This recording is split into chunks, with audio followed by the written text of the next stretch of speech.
Well, good afternoon, everyone, and welcome to the COVID-19 update for Friday, November the 6th. Today, I want to review contact tracing data. Across Illinois, our 97 local health departments, operated by counties and cities across the state, are each in charge of reaching out to people who have tested positive for COVID-19 locally and evaluating all of their contacts, determining from there who else in their communities may have been exposed. And IDPH distributed $237 million last summer to fund that effort, including hiring new staff and implementing new technology. This local approach ensures that healthcare staff are reaching out to members of their own communities, helping to build trust and better engagement with this program. Contact tracers at each local health department then submit all of the information they collect into one central system that feeds up to IDPH, resulting in the statewide data that you see here. But these percentages are an average across the state. Each local health department varies in its performance, with the majority of the health departments, 57 of the 97 as of late October, reaching out to at least 90% of individuals who test positive, and 86 of the 97 reaching out to at least 75% of positive cases. The remaining counties are still building out their programs. On dph.illinois.gov/COVID-19, you can survey the results in each of our 11 regions and by each of the local health departments within them. Among the 97 local health departments, Chicago and Cook County are still ramping up and working to bring on more people and get more of their information into our central state system. But among the remaining 95 public health departments statewide, we've been able to reach out to, on average, more than 90% of people who test positive. Throughout this process, IDPH has invested in new technology infrastructure, trained each local department through the centralized program, helped expand their workforces, and supported public awareness campaigns across the state and locally. We've also made it a priority to review our approach regularly and engage in a continuous improvement process. Here's one recent example. Earlier in the fall, we surveyed consumers about a variety of contact tracing messaging to measure both a person's willingness to even answer a phone call from the contact tracing team at their local health department, as well as willingness to then go ahead and share contacts with contact tracers. The survey showed a significantly higher tendency for people to answer when we changed the statewide caller ID to Illinois COVID Help. So in October, we made that change. This is where the public can really help us out. Just like wearing a mask, answering a contact tracer's call is a way to help keep your family safe and protect your community. And that's going to be even more important with community transmission as high as it is right now. No one will reveal your private information or the person who tested positive.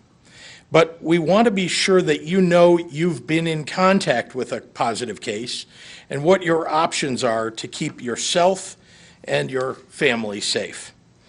One other important thing that we ask is that when you get a COVID test, please write your accurate phone number on the form. That's vitally important, your accurate phone number. We can't help you, frankly, if we can't reach you. Next, let's talk about outbreak and exposure data. These are two words that get thrown around incorrectly a lot, but they actually have very specific, distinct meanings in public health. To start, let's talk about an outbreak. The location of an outbreak is more difficult to identify than the location of an exposure. An outbreak is defined as 5 or more cases that are linked to a specific setting during a 14-day period. Linked cases must be from different households and not already connected from other sources.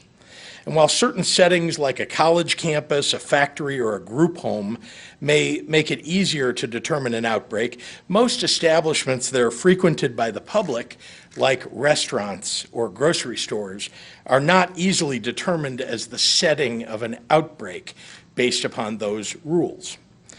Add on to that this disease is a respiratory in nature, and a person might take some time before they start to show symptoms.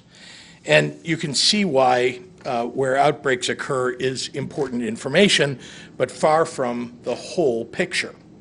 Much more useful for identifying regular locations that amplify the spread of the virus is exposure data.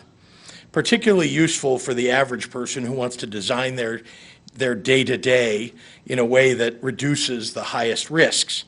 Exposure data comes from contact tracers talking to confirmed positive COVID patients about the places that they went in the time before they were symptomatic or tested positive.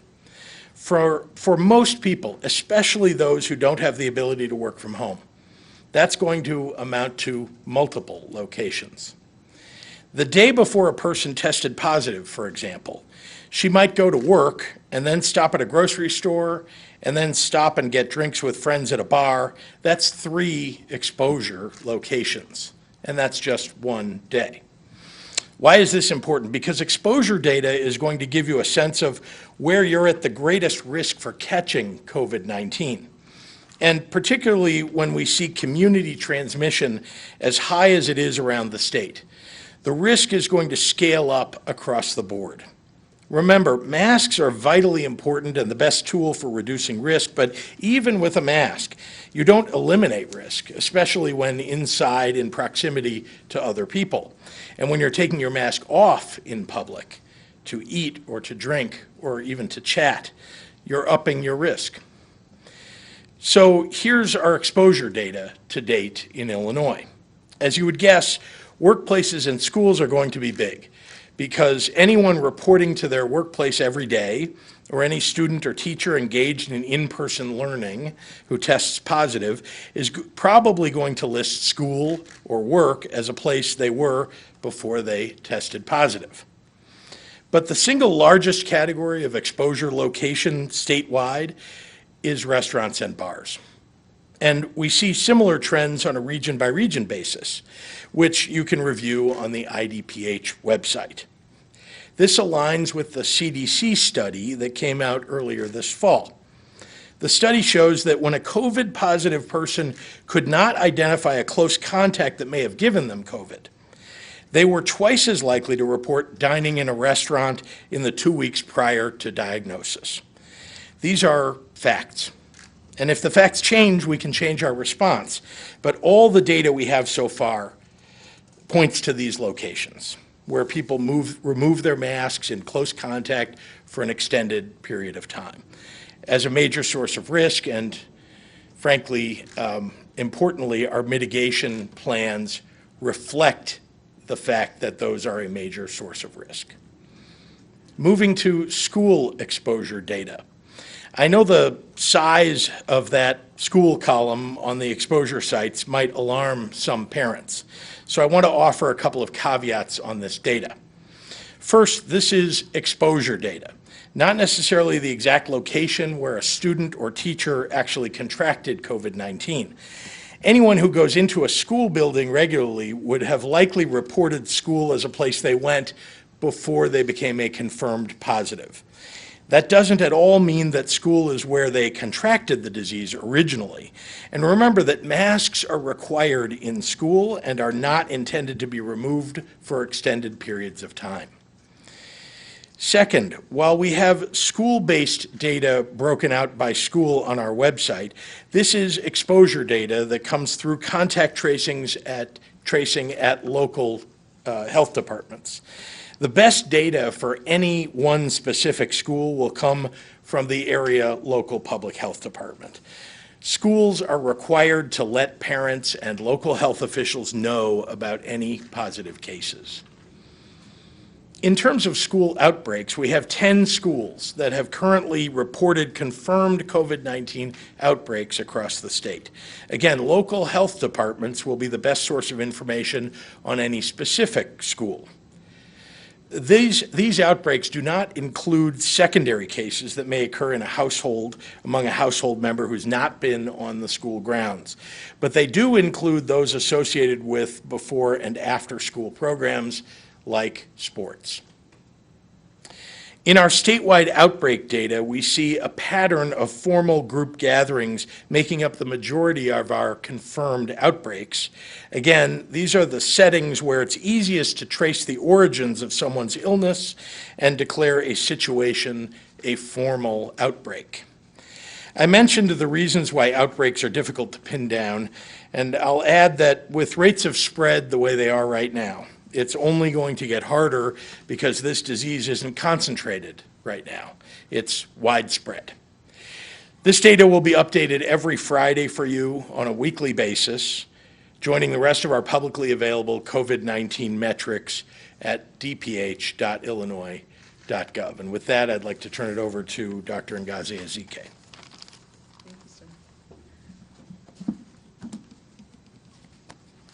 Good afternoon and happy Friday.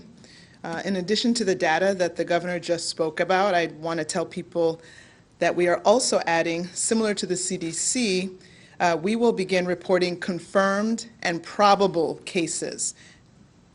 I know that the various CDC terms may be new and or confusing, so I want to explain this update so you can best understand the numbers. I'm thrilled that so many people are following along on our website and following the information, so we want to make sure it's all clear. As information, science, treatment, and testing have evolved, so too has our response.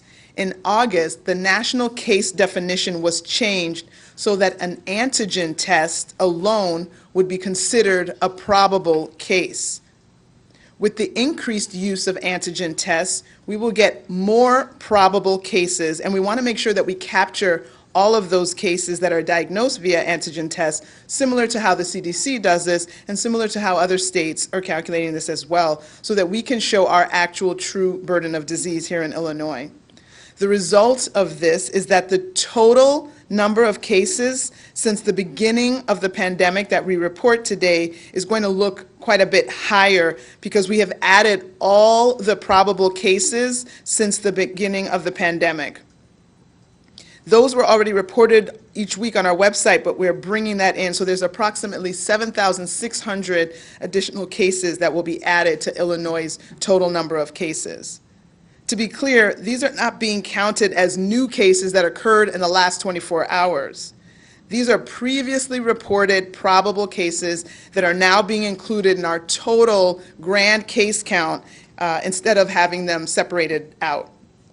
So today, for the new cases that were reported over the last 24 hours, that number is 10,376. And that creates total number of cases 465,540. That unfortunately, we reported 49 additional deaths for a total of 10,079 lives lost. In the hospital overnight with COVID-19 were 4,090 individuals, and of those 786 were in the ICU, and 339 were on ventilators. In the last 24 hours, we recorded an all-time high of 98,401 tests that were reported for our state running total of tests at 8.2 million. I'd like to remind everyone of the importance, again, of contact tracing, as the governor illustrated, and how answering a contact tracer's call and answering their questions can help slow the spread of the virus. If you test positive for COVID-19, a contact tracer will reach out to you to offer guidance and support about what you should do and answer any questions that you may have. The contact tracer will, again, to be able to provide that information that's listed, that was listed on the screen, will ask about the places that you've been and the people you were in close contact with during your infectious period. After that, the contact tracer will then reach out to your close contacts and let them know that they've been exposed to someone who has COVID-19 and let them know that they should be tested at the appropriate time and quarantined at home. The contact tracer will not tell any of your close contacts that you were the individual that was infected. They will simply indicate that you have been in close contact with someone who has tested positive, and they should quarantine so that they don't spread the virus on to others. But of course, I know most people, if they are identified as having COVID-19, I'm sure you will reach out and let your contacts know yourself, so that call should not be as much of a surprise. But just be clear that the contact tracers will not identify the person by name. So please, if you get that call from Illinois COVID Help, please answer the phone and answer the questions. And as the governor said, make sure you give the right number. Don't give the house phone that no one listens to. Please give the appropriate number so you can be contacted. Again, this isn't just about you, this is about all of us. The next several months are going to be very tough. They're going to be very hard.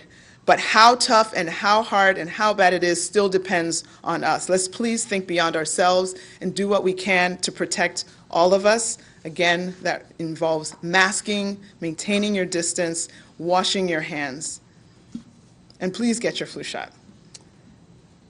Now for the comments in Spanish. Hola y buenas tardes. Aparte de los datos que acaba de hablar el gobernador, quiero que la gente sepa que a partir de hoy, igual como el CDC, IDPH comenzará a informar casos confirmados y probables combinados. Yo quiero explicar los cambios para que todos entiendan los números. La información, la ciencia, el tratamiento y las pruebas han mejorado con tiempo. Eso incluye nuestra respuesta a esta pandemia. En agosto se cambió la definición de caso nacional para que las pruebas de antígeno se cuentan como caso probable. Las pruebas de antígenos se están volviendo más comunes. Estamos viendo casos más probables y queremos asegurarnos de capturarlos. Así de manera similar, el CDC y otros estados para que podamos mostrar la verdadera carga de la enfermedad en nuestro estado. El resultado de esto es que el número total de casos desde el principio de la pandemia que informamos hoy se verá mucho más alto porque hemos agregado todos los casos probables que hemos estado informando cada semana en nuestro sitio web. Aproximadamente 7,600 casos es el número total de casos que estamos incluyendo hoy. Para ser claros, estos no se cuentan como casos nuevos que se han informado en las últimas 24 horas. Antes se informaron como casos probables que ahora se incluyen en el recuento total de casos en lugar de informarlos separados. Hoy estamos reportando 10,376 casos nuevos para un total de 465,540. Eso incluye 49 muertes adicionales para un total de 10,079 vidas perdidas. 4,090 personas pasaron la noche en el hospital con COVID-19. De ellos, 786 pacientes estaban en la unidad de cuidados intensivos y 339 pacientes estaban en ventiladores. En las últimas 24 horas, 98,401 pruebas fueron hechas para un total de más de 8.2 millones de pruebas en Illinois. Quiero recordarles a todos la importancia del rastreo de contactos y lo importante que es contestar las llamadas de los representantes del Departamento de Salud y contestar sus preguntas para desacelerar la propagación del virus.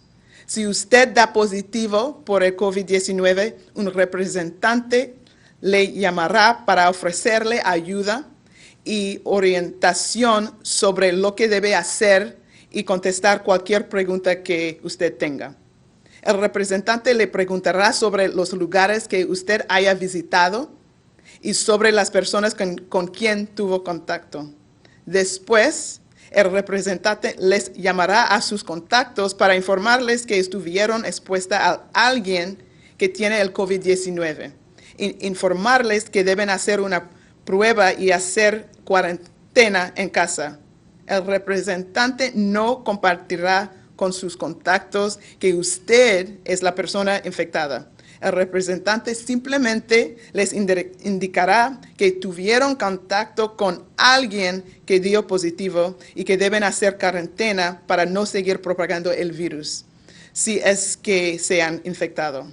Así que, por favor, si llega una llamada de Illinois COVID Help, por favor, contesta la llamada y contesta las preguntas.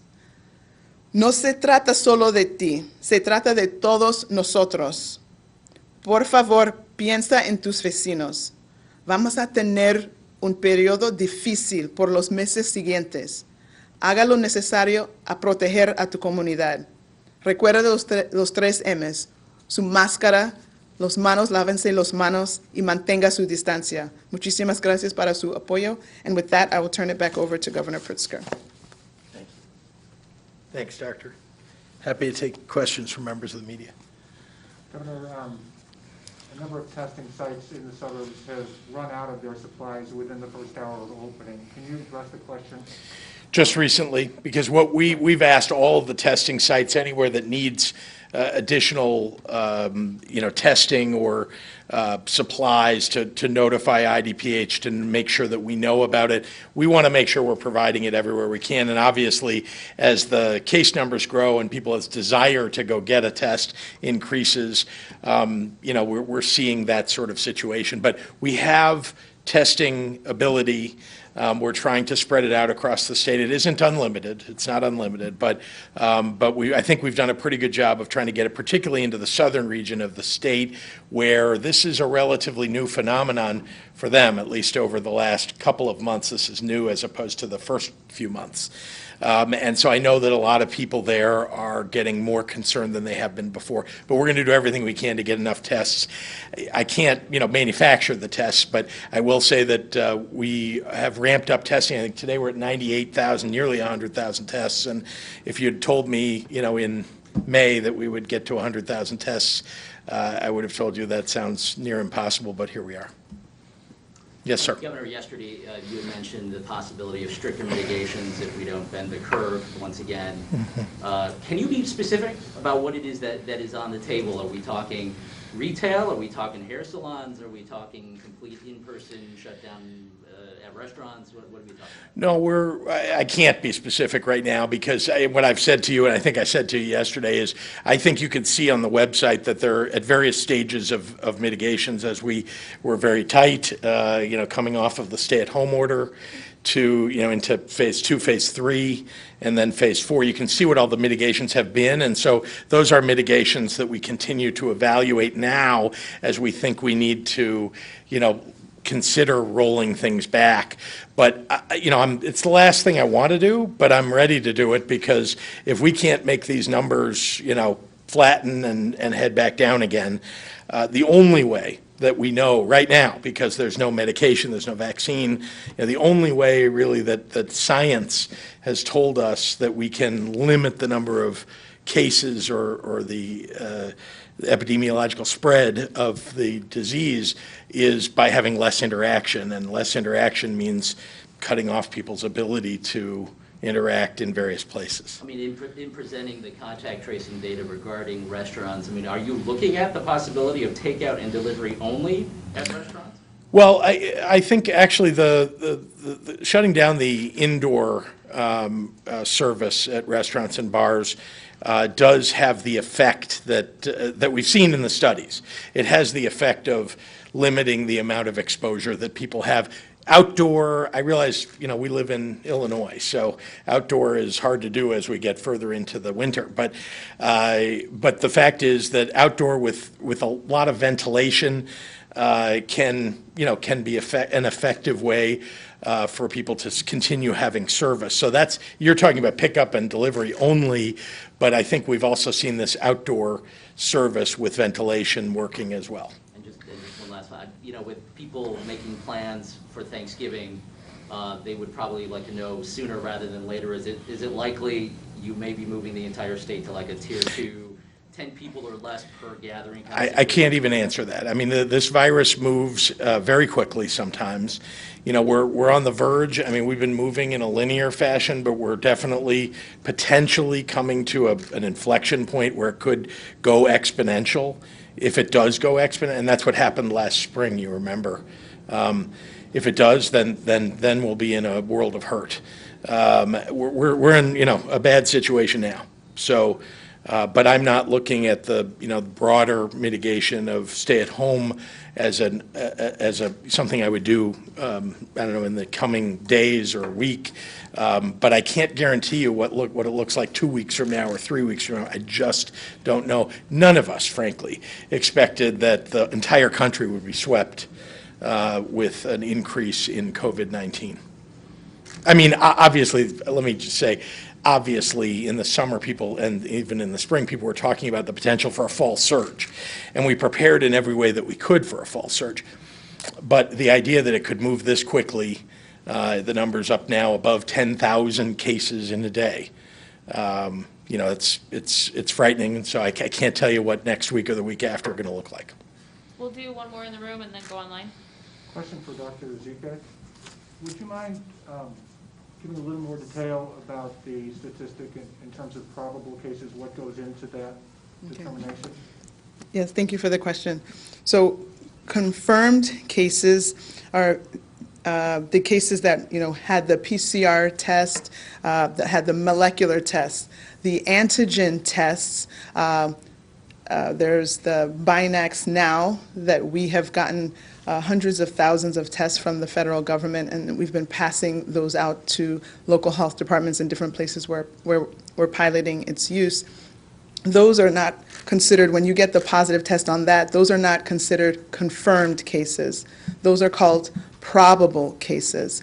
But we are treating, that is a positive, you have COVID if you come up with a positive test on that Binax Now test. So that is part of our caseload in terms of people who now have been diagnosed with COVID and that we need to identify their contacts and that they need to isolate, et cetera. So total will now be the combination of confirmed cases plus probable cases. There's another group of probable cases in the beginning. Again, we've done such a great job with testing. If we go back trying to remember the time where we didn't have 100,000 tests a day, there was a time when we said, if you have the symptoms, you were around somebody who has COVID, you have the fever, you have this, you have that, you have COVID. You don't need to get a test, partly because we didn't have access for everyone. So those individuals that were made known to the local health department also got listed as probable cases because they were linked to someone who was known to have it but didn't have a confirmatory test. So those probable cases had been counted, but we've never included them. Now we're bringing all of that data back for probable cases. The antigen forms probable cases and putting it with our confirmed cases from the molecular test. Is that clear? Okay. And if I may add, that's because the CDC has changed the guidelines. And also, I just would add one other thing, and I know the director will correct me if I'm wrong, but I don't think I am. The antigen tests, particularly the ones that the federal government has distributed to us and to many other states, are a little less sensitive than the PCR tests. So that's why they're slightly, I don't want to say they're less accurate. They're just slightly, they have a different sensitivity level. And the result is that's why they've been labeled slightly differently. But if you get an antigen test done and it tests you positive, it is very, very likely that you are a positive. Yeah. All right, we'll go online. Dave Dahl from WTAX has a question. Governor, Sure. Looking at the campaign income tax amendment, you blamed the other side and said they lied, but what should your side have done differently? Oh, well, gosh, I know that you can always look back and say that there are things you could do differently. There's more you could have done, or some group of people that you perhaps could have messaged differently to. But But remember, we were facing just a pack of lies that were being, put up on TV with $50 million and just lie after lie. And so, I think that is the principal reason that the fair tax failed. Ryan Boyles at Health News Illinois. Question for you or Dr. Ezike. Do you have a number for how many total people are doing contact tracing across the state? And as the number of cases continues to grow, will health departments need to hire even more people to keep up with the caseload? Yes, and yes. We have we have a goal of about 3,800 in total. Remember, they get hired not by us, not by the state or the IDPH, but by the local health departments. We've distributed the dollars for them to do that, and most of them have done a really good job. So we're up to statewide. When you include the paid tracers, and then we have a group of volunteer tracers and some alternates. But in total, it's more than 30, we're almost at 3,300 out of the 3,800 that are intended. And many are in process of being hired, and there are a couple, like the Chicago Department of Public Health is still working on it. And there are going to be hundreds that will be added just by them alone, so they're a little behind most of the other counties or cities, frankly, in the state. So once they get in there with more hiring, I think our numbers will exceed 3,800. Do we need more? Yes. I mean, the case numbers have gone up, and so we'll continue to look at how we might be able to afford hiring more and how we might use more volunteers. Dan Petrella at the Tribune is asking why this data is only 191,000 cases instead of the full 465. I don't know quite how to answer that. Do you? From when we started the contact tracing program. Yeah, It's from when we started the program. Yeah, Dan, it's just because of we get this information from the local health. Oh, and they were So- ramping up. I think that's the answer. So, I mean, there's obviously, you're not going to call people that had COVID, back during the beginning of this process. We're doing cases as they come. So it's, you have to think about the number of people who were being hired in the very beginning. They weren't up to their full quota, but they were, madly doing contact tracing. But we're obviously doing more on a daily basis now than we were at the beginning. Kelly Blower at Block Hub asked a similar question to one we had earlier, but I'll ask it anyway. Will the state be adding any more permanent or mobile testing sites around Chicago? People are being turned away from sites after having to wait days due to high demand and lack of supply. So the city of Chicago has been the principal provider of sites in the city of Chicago. So you might want to ask them. We do provide, nevertheless, additional sites for the city. City has, though, its own allocation from the federal government. A lot of money came from the federal government to the city to provide testing sites. And so we've taken the state money to provide testing sites for, frankly, a lot of other places in the state. This is a very big state. Chicago represents about 20% of the population of the state, 21%. And we have to, deal with the rest of the state as well. So we have provided mobile sites, and we've worked with FQHCs to bring them on board in the city of Chicago, and many more that we've added on top. But principal responsibility resides with the city. Jake Griffin at the Daily Herald. Does IDPH's change of adding probable cases to the county totals affect the Medicare reimbursements for hospitals that treated these probable cases? And if so, is that the reason for the change that was made today? Why not include probable deaths in that total? I don't. If someone had was a probable case, they would have been treated as a COVID patient. The ICD-10 code would have reflected that. So it doesn't change the management or the treatment of the patient. They would have been treated as a COVID patient, no different from the confirmed case. Jim Leach at WMAY. Some health professionals say there's the most evidence indicating bars as a source of spreading the virus than there is implicating restaurants. Should bars be treated separately and differently than restaurants for mitigation purposes? I've heard that, and I know that's out in the ether that bars are different than restaurants, and it could be true. Certainly, some bars are different. Some restaurants are different than some bars. Many restaurants have bars in them. Let's start with that. The issue is taking off your mask for an extended period of time in a room that has many other people in it indoors. That's what, at least, again, I'm not making that judgment on my own. I talked to you about a CDC study just moments ago, but I have provided to everybody a dozen studies, and not to mention the outbreaks and mostly exposure data. You'll see, for example, the city of Chicago's exposure data that shows bars and restaurants both are, very, very high incidence of exposure. Tristan Hardy is asking, Springfield's mayor says the mitigations are broad. Explain how one county's increase in positivity rates can affect another. So, we don't, there are no fences between cities and counties.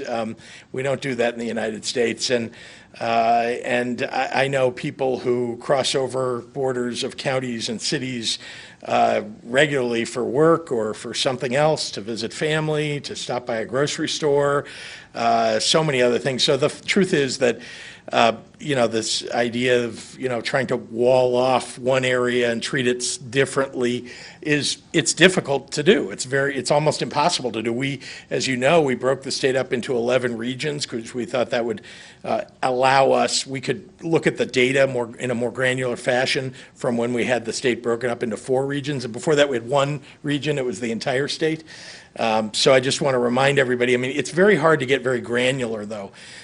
Because from one city to another, from one town to another, it's hard to differentiate. It may be that on some set of blocks, there's no COVID, and on this next set of blocks, there may be a lot of COVID. And that doesn't mean that people on these blocks are immune. Jim Haggerty, the Rockford Advocate, will be our last question. Dr. Zike, we continue to hear about herd immunity and allowing the healthy people to get infected while protecting the vulnerable, which seems to look different in different places. In Illinois, why or why not would that be an appropriate strategy?